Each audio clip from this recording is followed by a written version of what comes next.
WRAL is also pressing some of the biggest companies in the Triangle for their stance on bills that would impact LGBTQ people in our state. Let's take a live look at the state legislative building, where over the next few hours, state lawmakers are discussing bills that would ban transgender athletes and criminalize drag shows. WRAL's Matt Tallhelm joins us live there at the building there on Jones Street with how businesses are responding. Matt?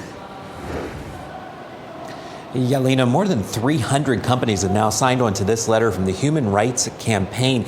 It sends a message to all the state legislatures across the country that are considering these same kind of bills that are working their way through the General Assembly here in North Carolina. Protests over North Carolina's bathroom bill in 2016 forced businesses to respond to the national ridicule of requiring people to use public restrooms based on their gender at birth. This time around, there's relative silence. Back then, 68 major companies joined a legal brief opposing HB 2.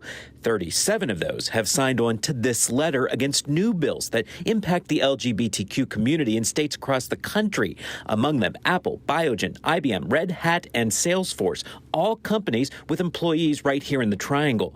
The letter says, "We are deeply concerned by the bills being introduced in state houses across the country that single out LGBTQ individuals, many specifically targeting transgender youth. It calls on states to abandon or oppose efforts to enact this type of discriminatory legislation and ensure fairness for all Americans."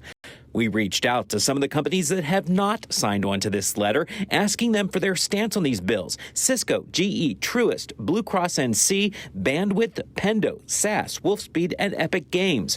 Only 2 responded. Blue Cross Blue Shield says, "We do not have a comment on these bills that are currently moving through the legislative process." Raleigh-based software company Pendo says it plans to operate in the state for years to come. In a statement to WRAL, CEO Todd Olson says, "As a member of the business community here, we want to ensure it's a welcoming state for both current and future employees and their families." And now we also reached out to all the local chambers of commerce as well as the state chamber of commerce for the second time in 2 weeks. So far, none of them have taken a stand on these bills. The Raleigh chamber did say to repeal HB 2 back in 2017, about a year after it passed. They called for it to be repealed, but the Raleigh chamber in this issue with these new bills at this point says it does not have a statement. Lena? Interesting. Matt Tallhelm reporting live for us at the state legislative building. Thank you.